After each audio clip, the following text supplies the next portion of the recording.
Ryoma is a lonely, middle-aged man stuck in a dead-end job with terrible coworkers and an even worse boss. One morning, he wakes up to find himself in a strange place, sitting opposite three unfamiliar gods. They inform him that he has died and is now in heaven. However, Ryoma isn't surprised because he always knew the stress of his job was going to kill him eventually. He recalls all the times his boss broke beer bottles on his head and assumes that must have been what finally killed him. But the gods correct him, revealing that he actually died from accidentally falling off his bed.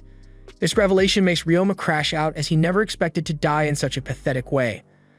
The three beings before him are gods from another world, offering him a second chance of life in a new world, and in this new life he will be granted the ability to use all forms of magic. But the catch is that he must live in the body of a puny 8-year-old. After some minor discussion, Ryoma's body begins to glow in an ominous golden light, and he is instantly transported to the new world. Moments later, he wakes up lying in a forest, now in his tiny new body, and as he stands up and looks around, he fully accepts that he has been reincarnated. The gods have prepared a manual for his new life, and as he flips it open, he is shocked to see that all his stats lean toward brute strength. However, this likely means he retained most of his skills from his previous life. Ryoma notices a nearby tree, walks up to it, and decides to test his newfound strength. So with a single kick, he splits the tree in half, confirming that he definitely has some raw power. Just then, he spots a slime on the ground and immediately gets excited since it's his first time seeing one in real life. He attempts to tame it but has no luck, so he consults his magic manual, which provides instructions on how to use taming magic. Following the guide, he casts the spell, feeling magic flow through his body as a blue circle appears under the slime. The glowing pattern signifies that the slime has been successfully tamed and is now his servant. 3 years later, Ryoma wakes up in the house he built, surrounded by hundreds of slimes he has tamed over the years. After checking on his slimes, he takes a walk through the forest, where he spots a group of knights surrounding a wounded man. Unfortunately, they don't have enough magic left to heal him, so they prepare to take him back to the town. But before they can leave, Ryoma steps in and offers to help. The knights are unfamiliar with him, so the blonde one immediately draws their sword and demands to know who he is. As he eyes Ryoma carefully, he wonders what Kid is doing alone in such a vast forest. Ryoma assures them that he isn't a threat, and that he has medicine they can use. So one of the female knights steps forward to examine the medicine, and after tasting it, she confirms its authenticity. With that reassurance, they feed it to the wounded man, who soon shows signs of recovery, proving that the potion is effective. After thanking Ryoma for his help, he suggests they rest at his home before continuing their journey the next day. The blonde leader agrees, and as they walk, two of the knights whisper among themselves, still puzzled about why a child like Ryoma is living in the forest. Suddenly, the knights draw their swords as a horde of slimes appears out of nowhere, but before they attack, Ryoma steps in front of the creatures, calmly explaining that they are his servants and pose no threat. Once the confusion clears, the knights lower their weapons and apologize for the misunderstanding before continuing on their way. Eventually, they arrive at what appears to be a giant rock, seemingly a dead end. However, Ryoma uses his barrier magic to reveal his hidden home, leaving the knights visibly impressed. Inside, they set the wounded man down to rest, but the knights soon notice something strange about the house because there is only enough furniture for one person, meaning Ryoma must live alone. Ryoma walks in with a crate full of potions, telling them to take as much as they want since he makes them by hand. The Manx are shocked that a child like him can produce potions, so they question him about who he is and where he's from. Realizing he can't avoid the question much longer, Ryoma sits down with their leader to properly introduce himself. After sharing his name, the leader introduces himself as Reinhardt Jamil, one of the most famous dukes in the area. The moment Ryoma realizes this, he quickly bows out of respect, and after that, the other knights then introduce themselves more casually, thanking him for his assistance.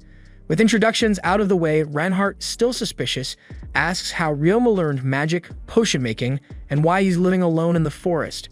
Not wanting to reveal the truth, Ryoma fabricates a story, claiming that his grandparents taught him these skills but passed away 3 years ago. Before their death, they had instructed him to go to a village, but since he's an outsider, the villagers don't accept him. To express their gratitude, the knights give Ryoma a crystal ball that can detect criminals. When he places his hand on it, the ball confirms that he is not a criminal, which reassures the knights. However, one of them checks his stats and is surprised to see that he has no combat abilities whatsoever, which makes Ryoma sighs in embarrassment before getting up to prepare dinner. Reinhardt, concerned about leaving Ryoma alone in the forest, consults his team. He decides to return home and discuss with his father to see if anything can be done about Ryoma's situation. The next morning, the knights prepare to depart for their kingdom. As they walk away, Ryoma feels a pang of guilt for lying about how he got here. 2 weeks later, after finishing a head count of his slimes, Ryoma lays on the ground to rest, but suddenly, he hears a familiar voice and quickly stands up to see the knights returning for another visit, and as they approach, Ryoma's eyes land on a beautiful girl walking alongside them. Once they arrive, Ryoma is greeted by Reinbach, Reinhardt's father, along with Reinhardt's wife, Elise, and their daughter, Ellie Aria. They thank him for saving Reinhardt and his comrades 2 weeks ago. Ryoma bows in response and apologizes for not having any snacks to offer, but Reinbach brushes it off, reminding him that they arrived unannounced. As Reinbach looks around, he is surprised by the sheer number of slimes Ryoma has, since the number has increased drastically since the knight's last visit, making them wonder how they all fit in his home. To demonstrate, Ryoma merges them into one giant slime, leaving everyone astonished. And when he begins explaining the details of slime merging, he notices their stunned expressions.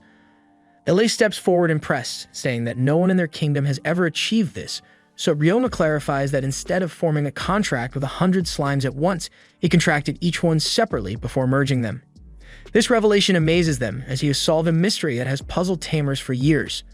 Ellie suggests he register with the Tamers Guild and present his giant slime, but before they discuss it further, Ryoma invites them inside. Once inside, Reinhardt presents Ryoma with a gold-coated clock as a token of gratitude. Ryoma accepts it, but soon realizes they didn't come all this way just to deliver a gift. Ellie Aria speaks up, explaining that her family comes from a long line of tamers, and she wants Ryoma's help in taming her first slime. However, she doesn't know where to find one. Ryoma pulls out a map and points to a water source where slimes often gather, making it the best place to start. Even so, Ellie Aria is unfamiliar with the different types of slimes, as she asks Ryoma to teach her everything he knows. An hour later, Ryoma demonstrates how he uses slimes to wash clothes, swirling them in a way that mimics a washing machine. When he pulls out the fabric, it's spotless, which shocks everyone because goblin grime is known to be one of the toughest stains, yet Ryoma's slimes clean it effortlessly. Inspired, Ellie Aria becomes determined to tame a slime that can evolve into an even better cleaner. She asks Ryoma to teach her how, but he hesitates because he finds the explanation a little awkward to share with a lady. Instead, he gathers the male knights and explains it to them, and their expressions confirm that Ryoma made the right choice. However, Hughes takes a more direct approach, walking over to Eliaria and the maids and bluntly telling them they need to take a bath and use their sweat-filled water as bait. The girls are immediately offended, so without hesitation, they give him the slap of his life. Eliaria wants to tame a slime, but the method is more embarrassing than she expected, so Ryoma suggests she ask one of her guards to do it, but Eliaria decides to handle it herself, determined to accomplish things without relying on others. She spends a few minutes in the bathtub, focused on her goal. The next day, she carefully carries a bowl of her bathwater and bids Ryoma farewell, hoping to capture her first slime. That evening, she returns beaming with excitement, proudly showing everyone the small slime she has just tamed. Inside the house, Ryoma watches as Eliaria gently pets her slime, which brings back memories of his own first slime. It was sluggish but precious to him, so he kept it and named it Tabushi after an old co-worker who reminded him of it. Elise then asks what he plans to do next. Ryoma admits he isn't sure whether to stay or move elsewhere. She suggests he travel with them, but he hesitates, realizing he hasn't left the forest in a long time. Sensing his uncertainty, Eliaria shares that this is her first real journey as well, and though it may come with hardships, it will also bring unforgettable experiences. Her words make Ryoma think about the world beyond the forest, and after some reflection, he agrees to join them, much to their delight. Since all of his knowledge of this world comes from the gods, he believes traveling with them will help him understand common sense. That night, Ryoma packs everything he can into his item box and visits the statue of the gods, informing them of his journey. He promises that if he doesn't return, he'll build another statue elsewhere. Then before departing, he seals the cave entrance with magic to prevent intruders. Meanwhile, Reinbach opens a space portal, summoning a carriage with horses. With that, their journey begins. For the next few days, they travel by day and rest in tents at night, making the trip quite comfortable for Ryoma. On the fourth day, they find themselves caught in an unusually heavy rainstorm. Suddenly, the carriage shakes violently and comes to an abrupt stop, causing Eliaria to fall into Ryoma's arms, making her blush right as the driver informs Reinhardt that there's a problem. Stepping outside, Reinhardt finds that a massive landslide has blocked the road. Taking the detour would add 3 more days to their journey, so he suggests using earth magic to clear it. Ryoma, still inside the carriage, sees the landslide and decides to help. He puts on his raincoat and steps outside, forming a magical barrier over himself and Reinhardt to shield them from the rain. Instead of using regular earth magic, he proposes a more efficient method and decides to demonstrate. Using his create block technique, he generates several stone blocks, which his slimes carefully place to reinforce the road. Within a short time, the path is cleared and the storm subsides. Reinhardt is impressed, thanking Ryoma for his quick work. Elise rushes over in excitement and gives Ryoma a tight hug, pressing him into her chest. He barely has time to react before he starts suffocating, and Elise quickly lets go, realizing her mistake. Though exhausted, Ryoma feels a deep sense of satisfaction in helping others. For the next 3 days, their journey continues smoothly until they finally arrive at the city of Gimel.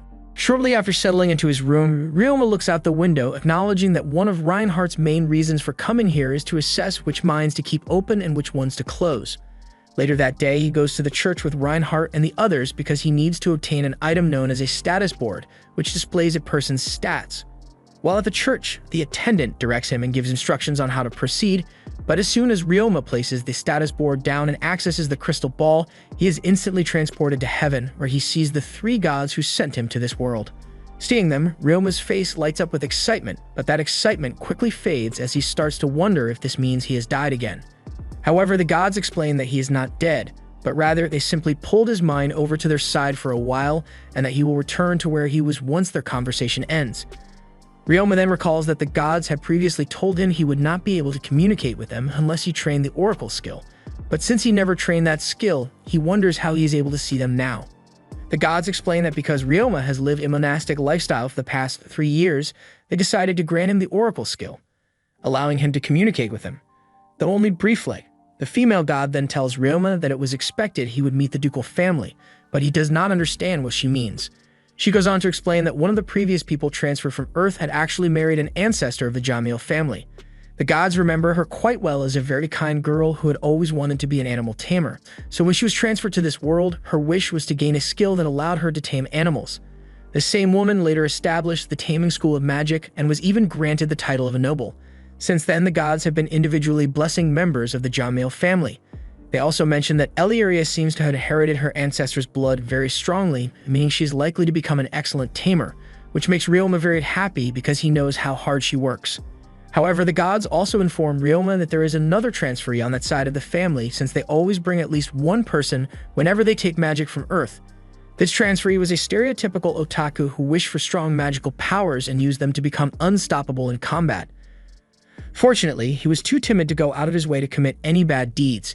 Even though the gods were the ones who granted him his powers, they were really worried until the day he died. Compared to him, they believe Ryoma is much calmer since he makes his own decisions and follows the right rules, so they feel they could not have wished for a better transferee than him.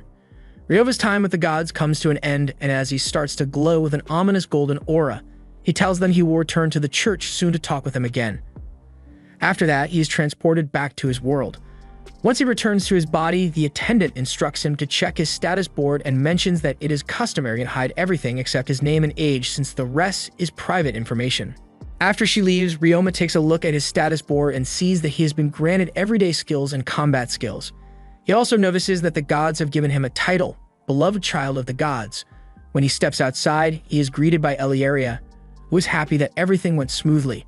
Shortly after, Reinbach approaches him and offers some advice. He has noticed that Ryoma's abilities are far beyond what is normal for someone his age, so he suggests that Ryoma hide his strength from outsiders to avoid being exploited.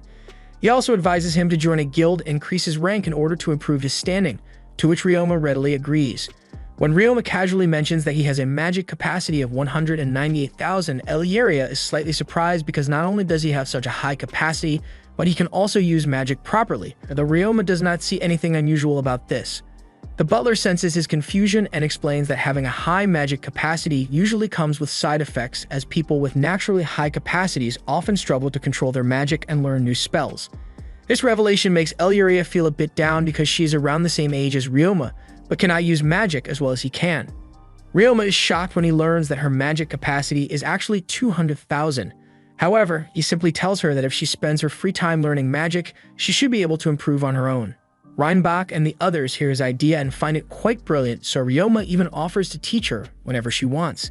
As Eliaria holds his hand in appreciation, Ryoma acknowledges that it actually feels good to be valued. The next day, Ryoma and the group travel by carriage until they arrive at the Tamer's Guild, where Ryoma is supposed to get registered. However, considering that he has always trained slimes, it would be difficult for him to raise his rank, so Reinbach decides to take him to the Adventurers Guild instead, hoping he can increase his rank there. When Ryoma enters the test area, he meets his supervisor, who has a very stern look on his face, but still explains that this will be a test of compatibility. For the first test, Ryoma is given 5 arrows and instructed to shoot at 5 stationary targets without missing. As soon as the test begins, he quickly picks up each arrow and strikes the target's dead center, passing the test with ease. Reinhardt watches in amazement, as he always knew Ryoma was skilled, but he did not realize he was this good. The next test involves shooting arrows at moving targets. Once the test starts, Ryoma once again strikes every single target without missing. After he completes the test, a supervisor suddenly throws a knife at him in a sneak attack, but Ryoma catches it, throws it back, and then summons a staff preparing to deal a final blow. However, the supervisor quickly begs him to stop, declaring that the test is over. Impressed, he compliments Ryoma on his performance before introducing himself as Worgen, the guild master of the Adventurers Guild.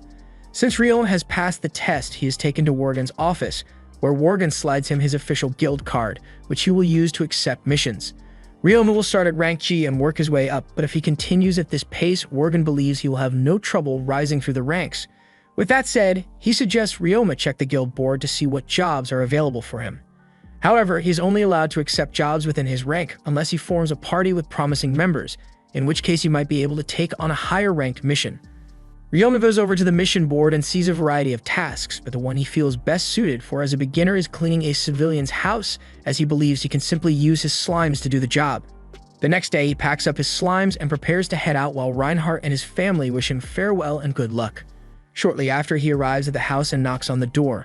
When it opens, he is surprised to see a cat beastkin standing before him, since this is his first time encountering one. Just then, a thick, foul stench fills the air, clearly coming from inside the house.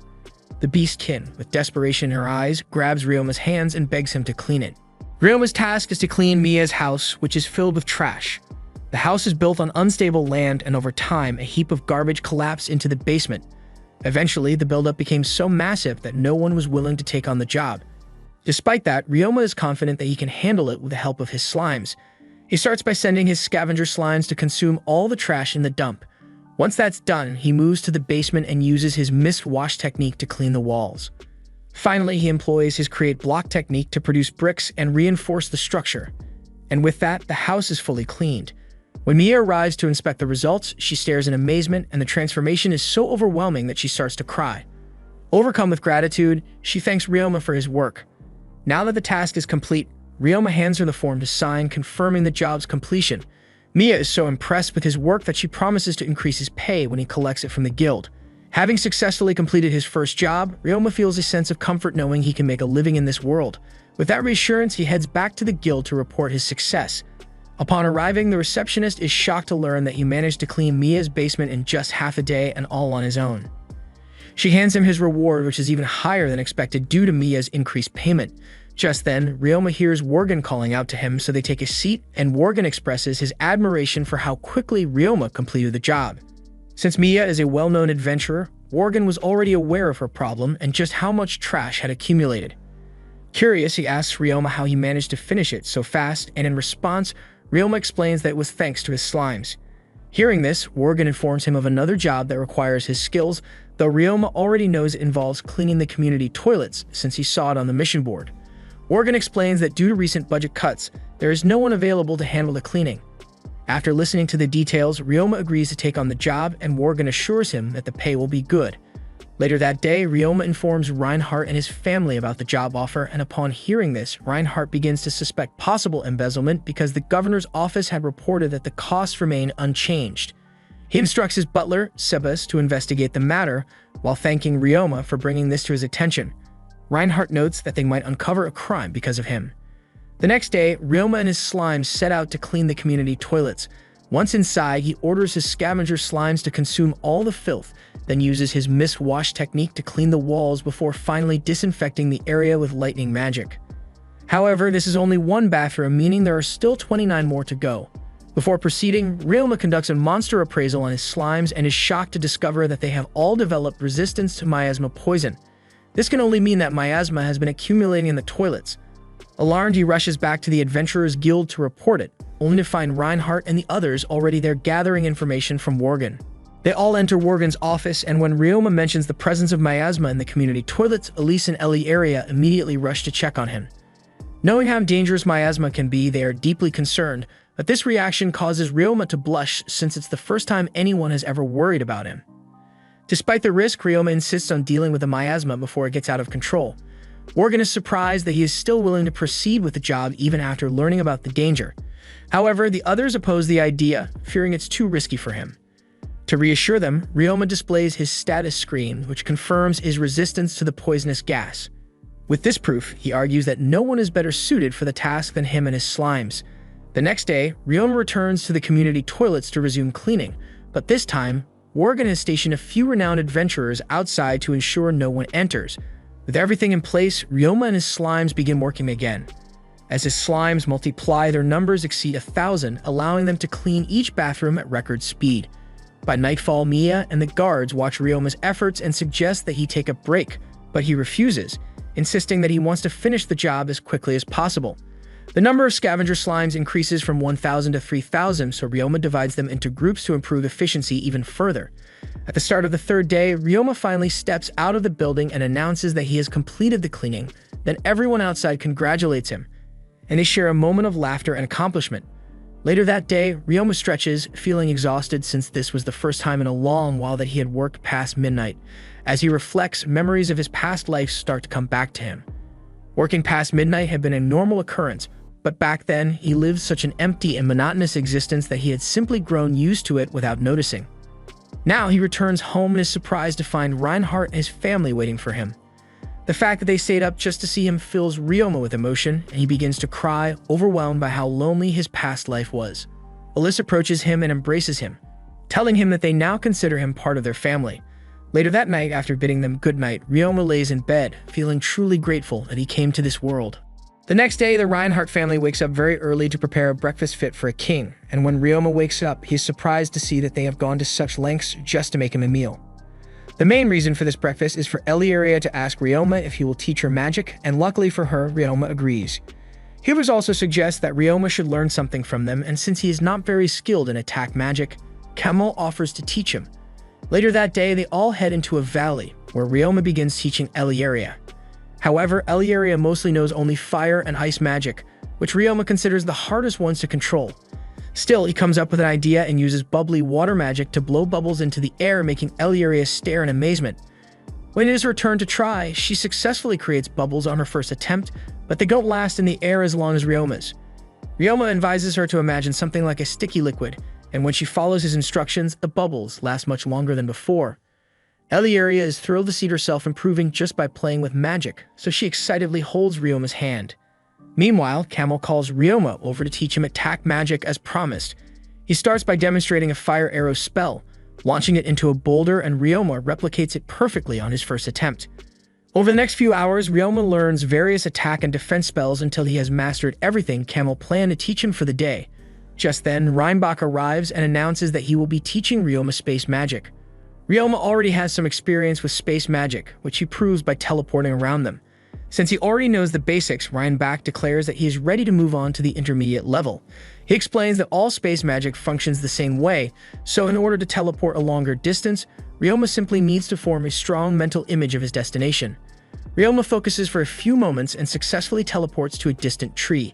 Reinbach teleports after him and introduces the next spell, Dimensional Home. Unlike a regular item box, the Dimensional Home contains air, allowing Ryoma to store living things like his slimes inside. Ryoma practices the spell until sunset, and when he finally casts it successfully, Hughes confirms it, making Ryoma beam with joy. Since it is getting late, they all decide to head home. The next day, they set off for the abandoned Gimel mine to train Eliaria in monster combat. Shortly after arriving, they enter the mine for her training, while Reinhardt's group heads to another part of the mine to assess how badly the shafts are infested with monsters. As Ryoma's group ventures deeper into the cave, they spot a praying mantis and signal Eliaria to fight it as part of her training. She starts by launching an ice arrow, but she misses, giving the mantis a chance to get closer. Right before it reaches her, she fires another ice arrow and takes it down, turning back to the others to celebrate her victory. As they move deeper into the cave, they encounter 4 monsters at once. Hughes and Kemal wonder if that might be too much for Ryoma to handle, but he reassures them that he can manage. He charges straight at the monsters, using a body-hardening technique on himself before swiftly taking them all down with his daggers. Just as Hughes suggests they head back, Eliaria spots a metal slime in the distance. She traps it with her ice magic, picks it up, and brings it back to the group. Ryoma suggests that she form a contract with it immediately, but she surprises him by offering it to him as a gift for teaching her magic. Ryoma is delighted by her gesture. After that, they call it a day and step outside the cave. As Ryoma admires his new metal slime, he notices some red soil on the ground and wonders if he can extract iron from it. Gathering the red sand into one spot, he uses alchemy magic to extract the iron and form a bar so polished that Eliaria's reflection appears on its surface. Reinbach and the others stand by, visibly impressed. Reinbach then takes Ryoma to a trading company, where one of the traders examines the iron bar along with some other items Ryoma has crafted. The trader confirms their authenticity and agrees to sell them, but Ryoma requests that his identity as the creator remain a secret, fearing it might put him in danger. Reinhardt then suggests that all the profits go to Ryoma since he is the one making the goods, as they themselves do not need the money.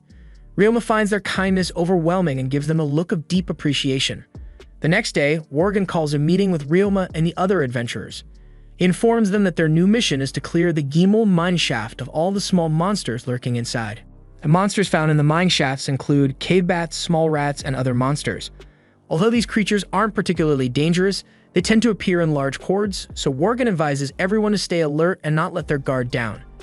The adventurers then head into the mine shafts, splitting into two teams to cover more ground. Ryoma is the only one on his team who knows how to use attack magic, so they agree that he will take care of aerial threats like the cave bats while the others handle the rest. Not long after, Ryoma's group encounters a trio of cave monsters, but they easily defeat them without breaking a sweat. Moving forward, they sense a large horde of cave bats hanging from the ceiling in the shaft ahead. Cave bats are tricky to deal with since they move in swarms, but Ryoma comes up with a plan to take them all out at once. First, he covers the area with a sound barrier, and he uses his sound bomb technique to send a powerful sound wave into the shaft ahead. By the time they reach the location, they see that the sound wave has knocked all the bats onto the ground, allowing Ryoma to command his slimes to devour them. The hunt has been going smoothly so far, so they decide to head out around midday for a break. As soon as they step outside, Worgen and his assistant greet them with serious expressions. They inform Ryoma's team that the other group has stumbled upon a goblin village deep inside the mines, consisting of over 500 goblins. Some of the adventurers even got injured during the encounter. Since the goblin village poses a significant threat, they decide to launch an operation to eliminate them. To prevent any goblins from escaping, adventurers are stationed at different mine shafts to block all possible exits. The operation begins smoothly, with the adventurers working together to eliminate the first wave of goblins. However, they quickly realize that there are far more goblins than expected. Seeing the overwhelming numbers, Ryoma summons all 3,000 of his slimes from his dimensional home and charges into battle. He prepares to use Sound Bomb again, so he creates a protective sound barrier around his allies before unleashing the attack. The moment the explosion goes off, the goblins stagger, visibly weakened. Seizing the opportunity, Ryoma commands his slimes to attack, and as he predicted, they overwhelm the goblins completely. Just when everyone thinks the battle is over, a giant goblin emerges from the depths, accompanied by several hobgoblins. Ryoma immediately calls upon all 3,000 slimes who swarm the enemies at once. The sheer number of slime is enough to take them down, and soon after, they are seen feasting on the remains of the defeated goblins. With the job finally done, the adventurers prepare to leave, but before they do, Ryoma notices how filthy everyone's clothes have gotten. Without hesitation, he brings out his clean slimes and uses them to remove the goblin grime, which surprises the others since goblin filth is notoriously difficult to wash off. Later that night, as they ride the carriage back home, the other adventurers praise Ryoma for his outstanding performance on the battlefield. At some point, he steps outside to sit with Jeff, who is driving the carriage, and their conversation makes Ryoma feel deeply grateful that he was brought into this world. However, he feels even more thankful that he met Reinhardt and his family because he knows that without them, he never would have left the forest. As he reflects on all the kindness they have shown him, a thought crosses his mind, wondering whether he'd been relying on them too much. This realization weighs on him, and by the time they arrive at Reinhardt's home, he has already made up his mind. With a serious expression, he reports the day's events and then announces his decision.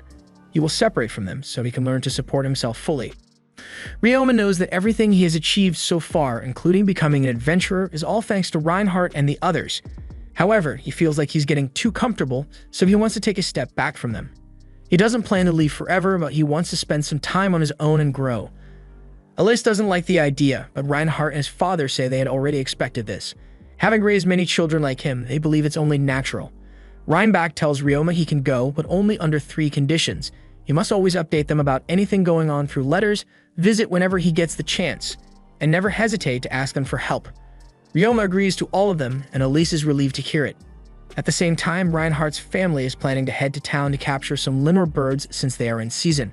Reinhardt believes this would be a great opportunity for Ryoma, so he suggests that he tags along, and Ryoma agrees.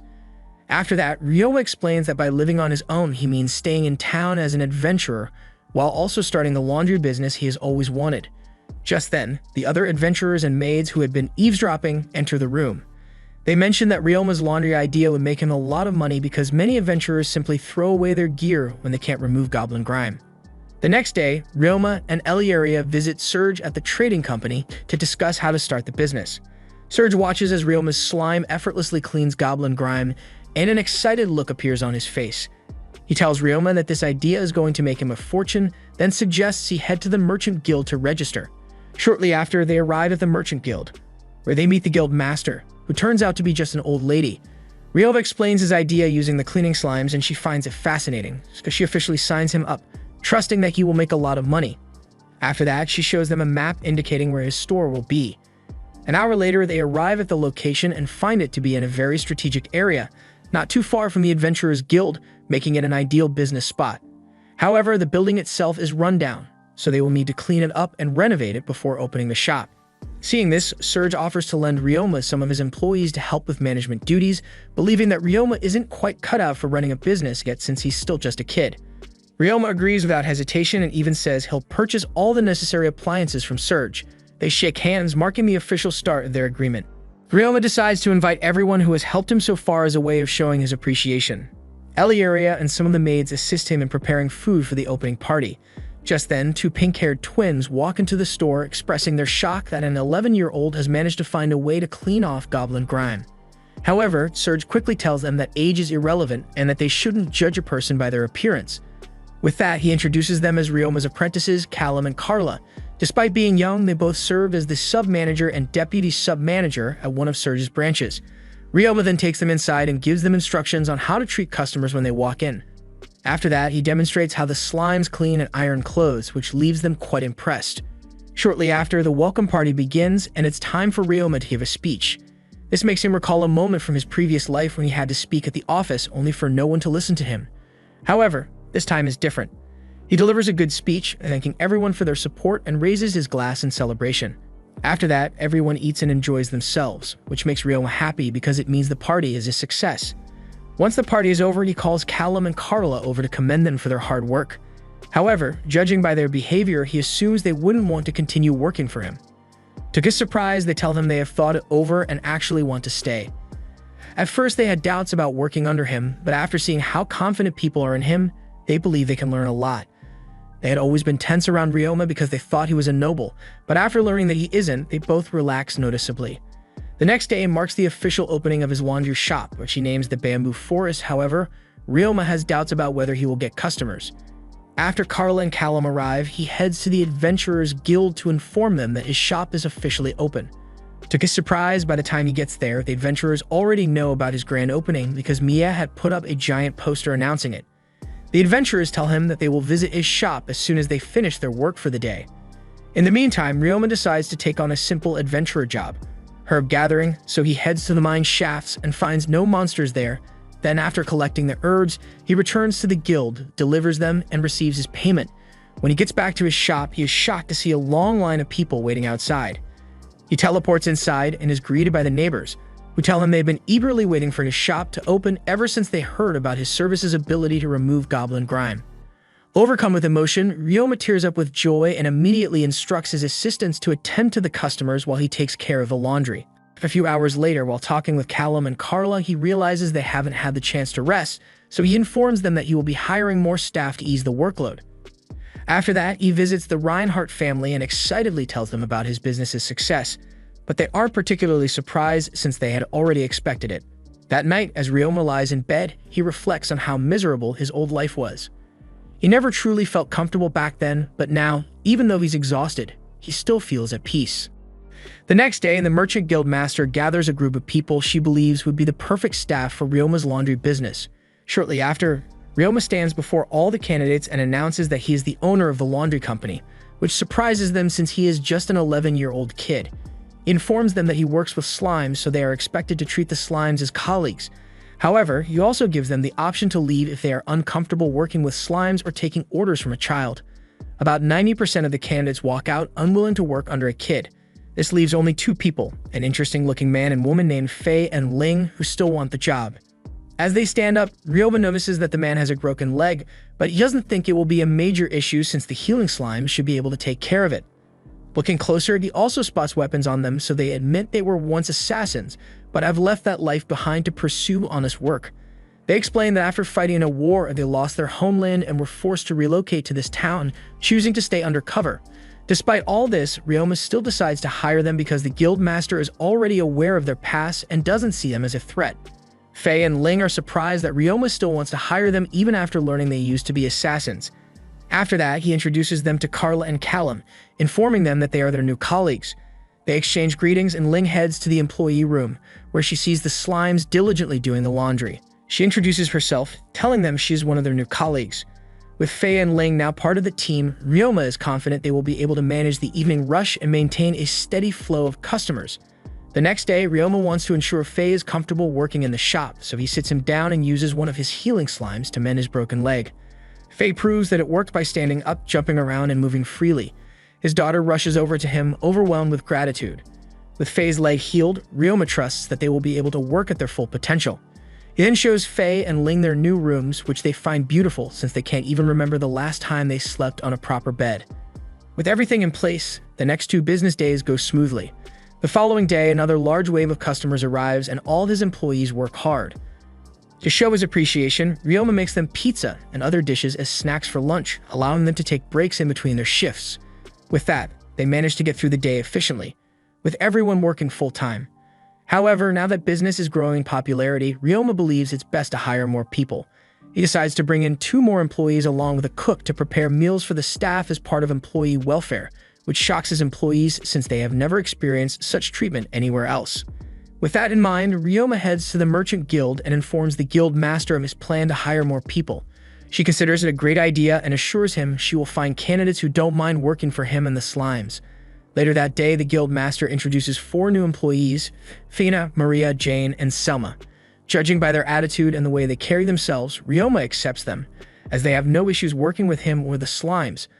A week has now passed since the shop opened and both customers and employees seem happy. Now that he has more staff, Ryoma realizes he no longer has to be at the shop all the time, so he decides to take on more quests at the Adventurers Guild in the meantime. The next day, Serge arranges a meeting with Ryoma to inform him about another business opportunity. He wants Ryoma to deliver and supply large quantities of waterproof fabric due to the upcoming outbreak season. Understanding the demand, Ryoma agrees to produce more as soon as possible. The following day, Ryoma informs Eliaria that he will be heading to the mines to make the waterproof fabric. She immediately asks if she can come along because she believes it would be the perfect place to practice her violin. However, Ryoma is confused about why she would go all the way there just to play music. She explains that Limor birds will soon be arriving at the lake and playing music is essential to taming them. If they like the melody, it becomes easier to gain their trust. With that settled, she begins practicing while telling Ryoma to act as if she isn't there. Ryoma then spends the next few hours preparing the fabric, and once the only step left is drying, he decides to uphold his promise. Using his rock molding technique, he creates a doll replica of Eliaria, which she finds absolutely beautiful. A few hours later, he meets up with the Reinhardt family and presents them with dolls he made of all of them. They are impressed by his craftsmanship, making Ryoma feel satisfied that he could bring a smile to their faces. The next day, he checks in at the shop and sees that everything is running smoothly, so he returns to the mines to continue producing waterproof fabric. He finishes the next batch, and while waiting for them to dry, he decides to engage the slimes in combat training. He lets the smaller slimes practice against each other while he personally goes one-on-one with the larger scavenger slime. As they fight, he notices that its defensive movements have improved significantly, proving that this training is quite effective. After the session, Ryoma turns his attention to one of the slimes he has been feeding iron for a while. Upon closer inspection, he realizes that it has undergone a transformation. Using his monster appraisal skill, he learns that it has evolved into an iron slime because it has only been consuming iron. This makes him realize that if he feeds slimes various metals, he may eventually obtain a metal slime. A few hours later, Ryoma returns to the shop and is shocked to discover that sales have tripled compared to the previous day. Now that he has more employees, they have been able to work together efficiently and satisfy all the customers. Suddenly, Ryoma shivers as he realizes that he hasn't even considered giving his employees holidays. He flashes back to his previous life, recalling how much he was exploited at his old job. Keeping that in mind, he announces that the shop will close once a week so everyone can have a proper break. His employees are overjoyed because they have never worked at a place that values their well-being like this. Ryoma is determined to provide them with the best working conditions to ensure they perform at their best. The next day, Ryoma heads to the Adventurers Guild, where the receptionist informs him that an adventurer party outside town has put up a rare slime for sale. This offer immediately piques his interest, so he heads over to a bar on the outskirts of town. Inside, he finds a group of men sitting together and drinking, and he assumes they are the ones selling the slime. Approaching them calmly, he begins discussing the slimes, but one of the adventurers, who is clearly drunk, takes offense. Misinterpreting Ryoma's words, he grabs him by the collar, thinking he has come to mock them for failing to sell the slime. However, as he pulls Ryoma, he suddenly falls to the ground and starts crying out of frustration. After that commotion, Ryoma speaks with some of the more reasonable members of the group. He explains that he is there to purchase the slimes they couldn't sell, since he collects and studies them. They allow him to examine the slimes, and when he looks inside the pot, he is surprised to see a slime that looks like blood, something he has never encountered before.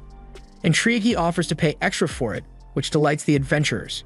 After completing the transaction, he leaves and heads to the Grimmel mines, where he forms a binding contract with the new slime.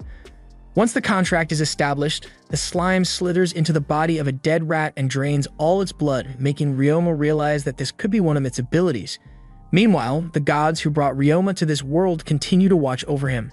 Seeing how happy he has become and how much respect he shows to everyone, including the slimes, they conclude that they made the right decision in bringing him here. The next day, Eliaria invites Ryoma to join her while she takes her magic lessons. Alice, Reinbach, and Reinhardt are present to teach her a technique known as the shared sensation technique, which allows her to share information, such as whether she is in danger, with her familiar. However, instead of using slimes for today's lesson, Elise brings some crew birds because she believes they would be more effective for sharing sensations. Both Ryoma and Eliaria quickly form a connection with the birds. Elise instructs Ryoma to picture a mental image of being able to see through the bird's eyes, and after a few moments he realizes he can see himself, though the experience makes him feel nauseous. Alice and the others are surprised that he managed to pull it off, and Reinhardt explains that the nausea is something every taming magic user experiences. He advises Ryoma to close his eyes to get a clearer vision of things. Following his advice, Ryoma is now able to observe his surroundings through the crew bird without feeling disoriented. Afterward, they all sit down as Reinbach, Reinhardt, and Elise share details about the types of monsters they are capable of taming. Reinbach starts by explaining that he can tame any form of scaled monsters, though he cannot maintain many familiars at once. Reinhardt, on the other hand, can tame any four-legged animal, but he is unable to form a contract with any other types of creatures. Elise is considered the strongest tamer among them, which she proves by revealing her giant white wolf, a divine beast known as a Fenrir. At the same time, she has tamed over 120 monsters, primarily specializing in wolf-type creatures. Reinhardt has always been a step behind her in taming magic because he dedicated most of his time to practicing his sword skills. However, the strongest tamer among them is Reinbach, as he has less than 20 familiars, yet all of them are dragons. They are so powerful that he only summons them in times of true havoc. As Ryoma listens to all of this, he realizes just how incredible the people around him are. Over the next few days, Ryoma continues practicing taming magic with Eliaria, while also producing and distributing waterproof fabrics to Surge. Eventually, the Grell Frog outbreak begins, and Ryoma holds a meeting with the other adventurers to discuss how they can make the most money hunting down the frogs. They figure that they will need a good outfit similar to the one Ryoma used when cleaning the public toilets, so he simply suggests that they visit the trading company to get some. The Grell Frog outbreak also means that the lemur birds will be flying through, and Ryoma recalls that they can only be tamed through music. Wanting to take advantage of this, he spends most of the night practicing his guitar skills so that he will be able to tame the birds when they arrive. The next day, Ryoma and the Reinhardt family begin their journey through the woods, heading toward the lake where the lemur birds are expected to pass. Along the way, Ryoma runs into the adventurer party that had sold him the blood slime.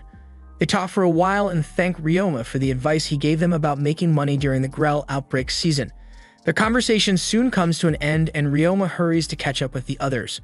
When he arrives, he is surprised to see the birds flying gracefully across the lake, and as he looks around, he notices adventurers gathering all the frogs from the water.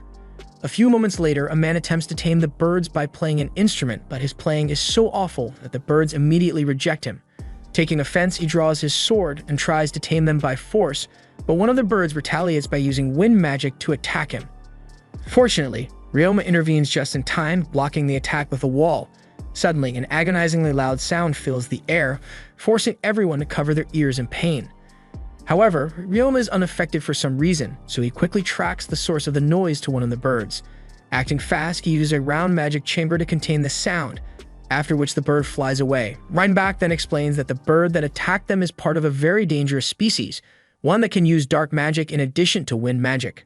It is also known for instilling fear and hallucinations in people, and just by looking at the other adventurers, it is clear that they are already affected. Ryoma, on the other hand, has the skill of mental resistance, which likely explains why he was immune to the sound. However, even with that advantage, he realizes that he still has to be careful, as he had not even noticed the bird's attack coming. They spend the next few hours waiting for the lemur birds to return, but unfortunately they don't, so it's finally time for them to head home. Elieria looks sad because this is the moment where they part ways, and Ryoma is aware of this but doesn't know how to respond because of how awkward it feels. Just as the silence stretches, Elise steps in and offers them both some comforting words. Hughes, on the other hand, teases Ryoma by urging him to go in for a goodbye kiss, which makes both him and Elieria nervous, but Ryoma quickly calms his nerves by delivering a punch straight in the balls. Their attention quickly shifts as they notice the lemur birds returning. Seeing this, Ryoma decides to take a step back because he fears the leader of the lemur birds might be cautious of him. Then, out of nowhere, Elieria steps forward with her violin in hand, confidently assuring everyone that she'll be able to tame them. She starts playing a beautiful melody, and the soothing tune calms the birds so much that they accept her song and approach her for taming. She successfully forms a contract with 9 of them, which brings a smile to her face. Ryoma then takes out his guitar and begins to play. Although the guitar isn't an instrument known in this world, it still manages to soothe the birds, and as they come over to him, he successfully forms a contract as well. Elieria then appraises one of the rare-looking birds she tamed and discovers that it's actually a rare breed of lemur bird.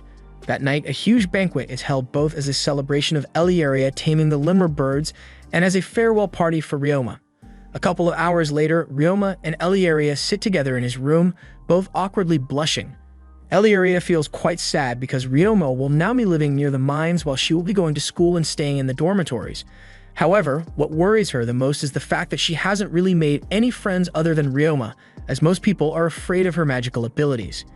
She opens up about how she once accidentally froze someone, which led to people in town becoming scared of her and avoiding her ever since. Ryoma listens and doesn't think she should blame herself. He reassures her that he isn't afraid of her because he knows she wouldn't do something like that on purpose, which makes her smile. Elieria then presents him with a gift in a small box. As Ryoma looks inside, she explains that it's the necklace she received from her mother on her 10th birthday. At first, Ryoma refuses to accept it, knowing how precious it is to her, but Elieria insists, saying that it's normal for friends to exchange gifts before parting. With that in mind, Ryoma gives her 2 of his most precious slimes as a parting gift. Just like that, his final night with Elieria comes to an end. The next day, the Reinhardt family escorts Ryoma to the travel station where he will be departing. They all say their farewells, wishing him a better life ahead before leaving him alone with Elieria to say their goodbyes. They both agree to meet again in 3 years, by which time Elieria hopes to have excelled in her magical abilities. Before she leaves, they shake hands, agreeing that this isn't a goodbye but a see you later.